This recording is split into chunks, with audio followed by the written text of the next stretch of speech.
पहले मेरे सिर आओ।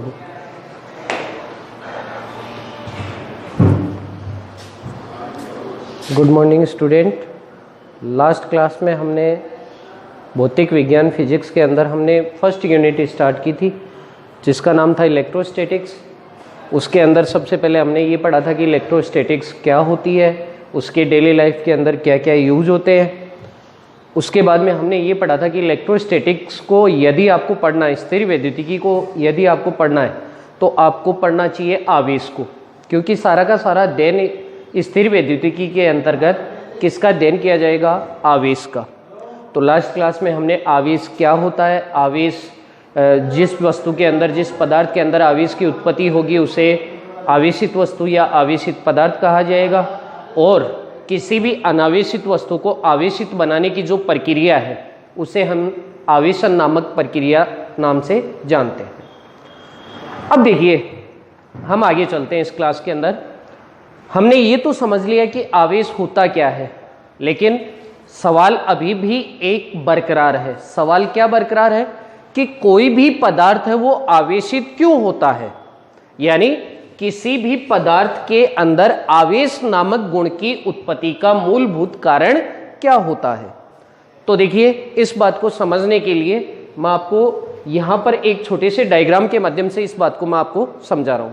देखिए, आप लोगों ने छोटी क्लासों में पढ़ा है कि कोई भी वस्तु, कोई भी पदार्थ, जैसे मैं, आप, यहां पर चौक पड़ी है, डस्टर पड़ा है, इन सब का यदि निर्माण की प्रक्रिया देखी जाए तो हम ये देखते हैं कि किसी भी पदार्थ के निर्माण के लिए सबसे छोटा कण जो जिम्मेदार है उसका नाम क्या होगा? परमाणु। ठीक है, यानी किसी भी पदार्थ का सबसे छोटा कण जिससे मिलकर वो पदार्थ बना है उस कण को क्या नाम देते हैं हम? परमाणु। फिर हम ये देखते हैं कि बहुत सारे परमाणु मिलकर किसका निर्माण करेंगे? अणु का। ठीक है, बहुत सारे परमाणु आपस में मिल जाएंगे तो फिर एक बड़ी संरचना का निर्माण होगा, और उस बड़ी संरचना को हम किस नाम से जानते हैं? अणु से। इसी प्रकार बहुत सारे अणु मिलकर एक नई आकृति का निर्माण करेंगे जिसे कहा जाएगा तत्व। जिसे क्या बोलेंगे हम? तत्व। फिर बहुत सारे तत्व, या फिर इसका दूसरा नाम होता है यौगिक। ठीक है, और इसी क्रम के अंदर बहुत सारे तत्व अथवा यौगिक मिलकर अंत में किसका निर्माण करेंगे? पदार्थ का। अब जैसे इस चौक की वापस से हम बात करें कि इस चौक का एक सबसे छोटा अविभाज्य कण है, उस कण को हम क्या नाम देंगे? परमाणु। फिर आपस में बहुत सारे परमाणु मिले और मिलकर किसका निर्माण किया? अणु का। अणु आपस में मिलकर किसका निर्माण करेंगे? यौगिक का। और उन सभी यौगिकों को आपस में मिला देंगे तो अंत में किसका निर्माण हो गया? पदार्थ का। और पदार्थ को हमने किस नाम से जाना? चौक नाम से। ठीक है, अब आगे चलते हैं। देखिए, हमारी समस्या ये थी कि पदार्थ के अंदर आवेश उत्पन्न कैसे होगा।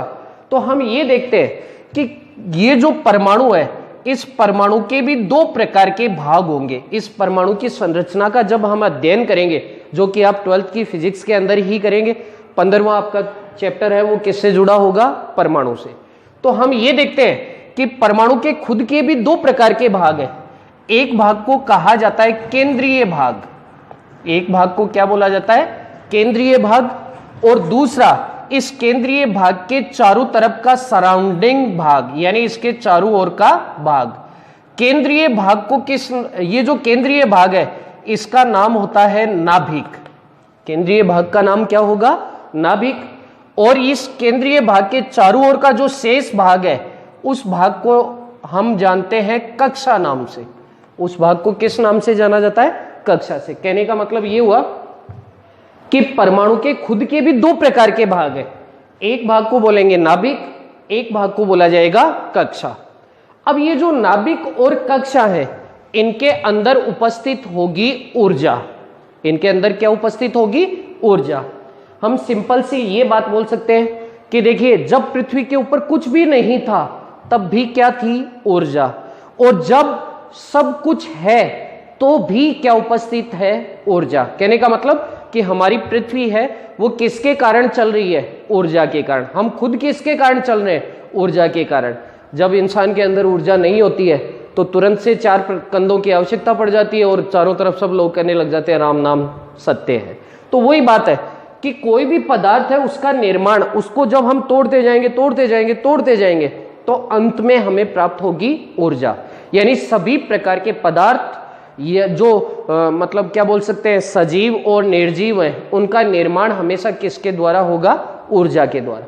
तो हमने देखा परमाणु सबसे छोटा कण है, फिर इसके 2 भाग हैं, एक है नाभिक और एक है कक्षा, जिनके अंदर उपस्थित होगी ऊर्जा। अब हमने क्या किया? हमने देखा कि नाभिक के अंदर 2 प्रकार के द्रव्य कण का मतलब देखिए सब लोग ध्यान से देखना, एक होता है द्रव और एक होगा द्रव्य। एक है द्रव, एक है द्रव्य। द्रव है पदार्थ की अवस्था, द्रव तो क्या है? पदार्थ की अवस्था। और द्रव्य का मतलब है ऊर्जा से बना हुआ कण, या बोल सकते हैं ऊर्जा का कण। जैसे पदार्थ की 3 प्रकार की अवस्थाएं हैं, आप अच्छे से जानते हैं। पानी लिक्विड है, पानी को आपने फ्रीज में रखा तो पानी किस में बदल गया? बर्फ में। तो वो पदार्थ की 2 अवस्थाएं हो गई, पानी की 2 अवस्थाएं, एक तो तरल और एक हो गई बर्फ। बर्फ का मतलब ठोस, ठीक है। और इसी प्रकार यदि आपने पानी को बीकर में डाल के गैस के ऊपर रख दिया और बहुत ज्यादा देर तक उसको उबाल रहे तो वो किस में बदल जाएगा? भाप में। तो वो तीसरी अवस्था हो गई। यानी कोई भी पदार्थ है उसकी 3 प्रकार की अवस्थाएं होंगी, ठोस, द्रव और गैस, जो कि आपने 11वीं क्लास में इसके बारे में काफी अच्छे से अध्ययन भी किया।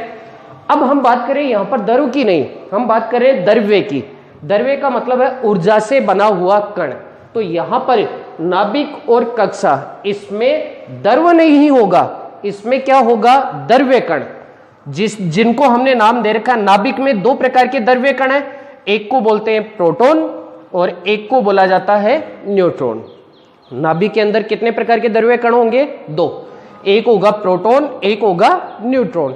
इसी प्रकार कक्षा में एक अलग प्रकार का द्रव्य कण होगा जिसको हमने नाम दे रखा है इलेक्ट्रॉन। तो कोई भी परमाणु होगा तो परमाणु का निर्माण किससे हुआ? परमाणु का निर्माण हो गया प्रोटॉन, न्यूट्रॉन और इलेक्ट्रॉन से। अब एक चीज आप लोग यहां पर और ध्यान देंगे, प्रोटॉन है उसके ऊपर प्रोटॉन में और इलेक्ट्रॉन में विपरीत प्रकार की ऊर्जा होगी, इसलिए हमने प्रोटॉन के लिए आवेश मान लिया पॉजिटिव और इलेक्ट्रॉन के ऊपर आवेश मान लिया हमने कैसा? नेगेटिव। ठीक है, अब बात करते हैं। देखो हमारा जो टारगेट था उसके ऊपर आते हैं। हमें किसका पता करना है कि कोई भी पदार्थ है वो आवेशित क्यों होगा।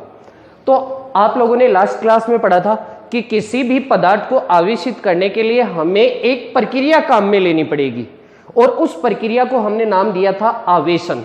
उस प्रक्रिया को हमने क्या नाम दिया था? आवेशन। अब देखो आवेशन की जो प्रक्रियाएं हैं ये वैसे तो बहुत सारी प्रकार की होंगी, लेकिन हम इसी चैप्टर में इस पॉइंट के बाद में हम पढ़ेंगे कि हमारे पास आवेशन की मुख्य रूप से 3 प्रकार की प्रक्रियाएं हैं। आवेशन की कितनी विधियां हैं? 3। मैं यहां पर नाम लिख रहा हूं, आप गौर से देखिए। नंबर 1, पहली विधि को हम कहते हैं घर्षण। किसी भी पदार्थ को आपस में रगड़कर, यानी रगड़ने का मतलब क्या हो गया? घर्षण। किन्हीं भी 2 पदार्थों को आपस में रगड़कर आवेशित करने की प्रक्रिया क्या कहलाती है? घर्षण। एक विधि का नाम है घर्षण। नंबर 2, दूसरी विधि को कहा जाता है चालन। चालन ये विधि मुख्य रूप से चालकों में काम में आती है। इस विधि के अंदर क्या होगा कि एक पदार्थ पहले से आवेशित होगा और एक होगा अनावेशित, यानी उदासीन। दोनों को आपस में संपर्कित कर दिया और संपर्कित करने से जो अनावेशित है, उदासीन है, वो भी क्या बन जाए? आवेशित। तो इस प्रक्रिया को हम क्या बोलेंगे? चालन। और तीसरी विधि है जिसे कहा जाता है प्रेरण। तो देखिए प्रेरण और चालन के अंदर बहुत ज्यादा अंतर नहीं है। चालन के अंदर तो हमें संपर्क बनाना पड़ेगा और प्रेरण में बिना संपर्क के आवेशित करेंगे। तो किसी भी प्रकार के पदार्थ को आवेशित करने की कितनी विधियां हैं? 3, घर्षण, चालन और प्रेरण। ठीक है, अब आप आवेश की उत्पत्ति के लिए इन तीनों में से कोई भी विधि काम में ले सकते हैं। अब इस बात को समझने के लिए सबसे इजी कौन सी विधि काम में ले रहे हैं हम? घर्षण। ठीक है, तो थोड़ा गौर से देखना कि आवेश उत्पन्न कैसे होगा। अब देखिए आवेश की उत्पत्ति को समझने के लिए मैं यहां पर दो प्रकार के पदार्थ काम में ले रहा हूं, दो प्रकार की वस्तुएं काम में ले रहा हूं और सर्वप्रथम उनको माना जा रहा है उदासीन। सबसे पहले उन दोनों वस्तुओं को हम कैसे मान रहे हैं? उदासीन। आपके पास दो प्रकार के पदार्थ है या वस्तु बोल सकते हो, पदार्थ बोलो या वस्तु। एक है वस्तु ए, एक है वस्तु बी। एक है वस्तु ए, एक है वस्तु बी। सपोज कीजिए कि आपके पास है आपके ये दोनों हाथों की हथेलियां, जो दाहिना हाथ है उसे हम वस्तु ए मान रहे हैं और जो बायां हाथ है उसे मान रहे हैं वस्तु बी। ठीक है, अब ये वस्तु है तो वस्तुओं के निर्माण का सबसे छोटा कण कौन सा होगा? परमाणु। जैसा कि मैंने अभी बताया था, सबसे छोटा कण कौन सा होगा? परमाणु। परमाणु की खुद की कितनी संरचनाएं हैं? दो, एक केंद्रीय भाग नाभिक, एक उसके चारों ओर का भाग जिसे हमने बोला कक्षा। तो मैं दोनों के परमाणुओं की संरचना बना रहा हूं। सपोज करना, देखिए ये मान लेते हैं कि पदार्थ ए के लिए हो गया नाभिक और इसके चारों ओर ये हो गई इसकी कक्षा। मैं सर्वप्रथम दो कक्षाएं मान रहा हूं इसमें। कितनी कक्षाएं मान रहा हूं? दो। हमने पहले बताया कि नाभिक के अंदर कौन कौन से द्रव्य कण होंगे? प्रोटॉन और न्यूट्रॉन। तो यहां वस्तु ए के प्रोटॉन है और साथ में क्या उपस्थित है? न्यूट्रॉन। इसी प्रकार इसके चारों ओर जो भाग है उसमें क्या उपस्थित है? इलेक्ट्रॉन। तो मैं वस्तु ए के लिए ये मान रहा हूं कि वस्तु ए है वो उदासीन अवस्था में है और ये मानकर चल रहा हूं कि वस्तु ए के अंदर 6 तो प्रोटॉन है। उदासीन होने का मतलब है जितने प्रोटॉन होंगे उतने ही क्या रहेंगे? इलेक्ट्रॉन। तो प्रोटॉन कितने मान रहा हूं? 6। इलेक्ट्रॉन भी कितने होंगे? 6। तो टोटल आवेश, आवेश को दर्शाते हैं Q से। तो टोटल आवेश का मतलब प्रोटॉन की संख्या प्लस इलेक्ट्रॉन की संख्या। एक पर आवेश कैसा है? प्रोटॉन पर पॉजिटिव, एक पर कैसा है? नेगेटिव। तो एक हो गया +6, फिर जोड़ेंगे इसलिए प्लस, फिर इलेक्ट्रॉन का आवेश -6। तो Q बराबर कितना हो गया? 0। यानी अभी वस्तु ए के अंदर जितने प्रोटॉन है उतने इलेक्ट्रॉन है, दोनों पर अलग अलग विपरीत आवेश है। जोड़ा तो टोटल आवेश का मान कितना हो गया? 0। इसलिए वस्तु ए अभी कौन सी अवस्था में है? उदासीन। इसी प्रकार वस्तु बी की बात करें, हम ये मानकर चल रहे हैं वस्तु बी का हो गया नाभिक, इसके चारों ओर ये हो गई इसकी कक्षाएं। ठीक है, अब की बार इसमें कुछ प्रोटॉन और इलेक्ट्रॉन की संख्या कुछ अलग मान लेते हैं। सपोज करो कि इसके अंदर प्रोटॉन की संख्या है 8, तो इलेक्ट्रॉन भी कितने होंगे? 8। प्रोटॉन बराबर कितने? 8। इलेक्ट्रॉन बराबर कितने? 8। ठीक है, टोटल आवेश निकालते हैं। तो Q बराबर एक पर पॉजिटिव, एक पर नेगेटिव। तो +8 फिर जोड़ दिया -8 बराबर कितना हो गया? 0। ये भी कौन सी अवस्था में है? उदासीन। क्या हमने अभी तक कोई प्रक्रिया काम में ली है आवेशित करने की? नहीं लिए, अभी तो केवल इनकी संरचना पड़ी है। अब हमें इन पदार्थों को आवेशित बनाना है। तो आवेशित बनाने के लिए मैंने इन दोनों पदार्थों की सतह को आपस में रगड़ दिया। घर्षण विधि काम में ले रहे हैं। घर्षण का मतलब आपस में क्या करना है? इन्हें रगड़ना है। तो जब मैं इन दोनों को आपस में रगड़ूंगा तो रगड़ने के लिए मुझे क्या करना पड़ेगा? कार्य। भाई जैसे आप देखते हैं 11th क्लास में भी आप लोगों ने पढ़ा है कि आप अपनी दोनों हथेलियों को आपस में रगड़ते हैं तो आप ये देखते हैं कुछ समय पश्चात दोनों हथेलियों के मध्य क्या उत्पन्न हो जाती है? गर्मी। गर्म हो जाती है हथेलियां। तो ये गर्म क्यों हो रही हैं? क्योंकि दोनों हथेलियों को रगड़ने के लिए हमें क्या करना पड़ रहा है? कार्य। आप लगातार ऐसे करते रहेंगे तो कुछ समय पश्चात आपके हाथ थक जाएंगे। तो क्यों थके? क्योंकि इन दोनों हथेलियों को रगड़ने के लिए आपके शरीर की ऊर्जा को खर्च करना पड़ रहा है और ऊर्जा को खर्च करोगे तो ऊर्जा में कमी होगी और ऊर्जा में कमी होगी तो क्या उत्पन्न होगी? थकावट। तो सिंपल सी बात है कि इन दोनों को रगड़ने के लिए हमें क्या करना पड़ा? कार्य। कार्य में क्या खर्च होगी? ऊर्जा।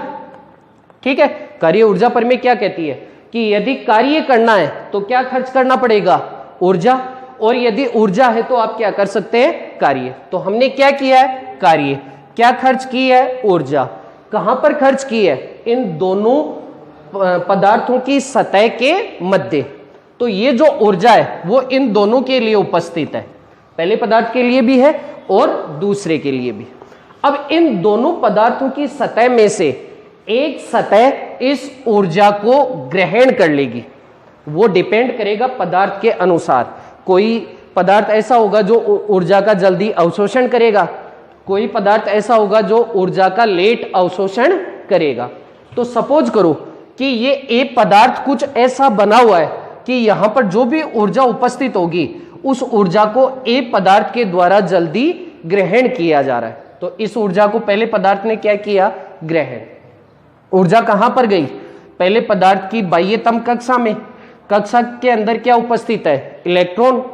अब पहले इलेक्ट्रॉन के पास इतनी ही ऊर्जा थी कि इलेक्ट्रॉन इस कक्षा में आराम से क्या कर रहा था, घूम रहा था। अब इसकी ऊर्जा में क्या कर दी हमने, वृद्धि।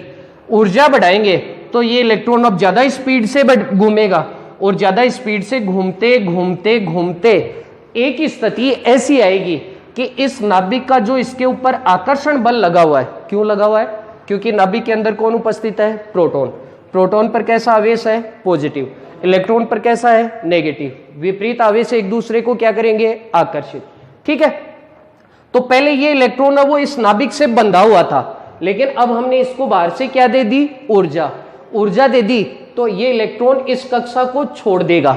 छोड़कर कहां जाएगा, हवा में तो जाएगा नहीं। इसके संपर्क में कौन सा पदार्थ है, पदार्थ बी। तो ये वाला इलेक्ट्रॉन निकलकर कौन से पदार्थ पर चला गया, बी पदार्थ पर। ठीक है, तो ए पदार्थ में तो एक इलेक्ट्रॉन की क्या हो गई, कमी, और बी पदार्थ में एक इलेक्ट्रॉन की क्या हो गई, वृद्धि। भाई यहां से निकलकर यहां चला गया, तो इसका मतलब ए में तो क्या हो गई, कमी, और बी में क्या हो गई, वृद्धि। तो हम ये देख रहे हैं कि ए पदार्थ पर जो ये ए पदार्थ है उसमें तो अब एक इलेक्ट्रॉन की क्या हो चुकी है, कमी। पहले तो दोनों की संख्या बराबर थी, अब एक इलेक्ट्रॉन की कमी होगी। क्या प्रोटॉन बदला है, नहीं बदला। प्रोटॉन की संख्या कितनी है, 6। पहले इलेक्ट्रॉन कितने थे, 6, लेकिन अब कितने बचे, 5। तो यहां पर 6 की बजाय अब कितना होगा, 5। ठीक है, क्या टोटल आवेश 0 आएगा, बराबर नहीं है। तो नहीं है तो बराबर आवेश का मान कितना बचा, 6 में से 5 को हटा देंगे, प्लस का बचा और कितना बचा, 1। अब आ जाओ इधर। पहले इधर प्रोटॉन कितने थे, 8। दोनों को आपस में रगड़ने से पहले प्रोटॉन कितने थे, 8। इलेक्ट्रॉन भी कितने थे, 8। अब एक इलेक्ट्रॉन इधर से इधर आ गया तो एक इलेक्ट्रॉन बढ़ गया, प्रोटॉन में कोई बदलाव नहीं है। तो प्रोटॉन तो रहे 8, इलेक्ट्रॉन कितने हो गए, 9। तो चलो चेंज करो इसमें, +8 प्रोटॉन के कारण और इधर हो गया -9। तो क्या टोटल 0 होगा, नहीं होगा। अब यहां कितना बचा, -1। अब देखिए टोटल आवेश 0 होता तो दोनों क्या होते, उदासीन। ठीक है, या बोल सकते हैं अनावेशित। लेकिन अब क्या है, यहां पर +1 आवेश है और इधर कैसा आवेश है, -1। तो हम ये कह सकते हैं कि जब दो पदार्थों के मध्य किसी भी कारण से किसका स्थानांतरण होगा, इलेक्ट्रॉन का। देखिए इस बात को यहां पर आप गौर से ध्यान से देखना कि आवेशन की जो प्रक्रिया है उस प्रक्रिया में कभी भी प्रोटॉन का स्थानांतरण नहीं हो सकता। स्थानांतरण केवल किसका होगा, स्थानांतरण होगा केवल इलेक्ट्रॉन का। इसका भी जवाब मिलेगा आपको, लेकिन पहले इसकी बात करते हैं।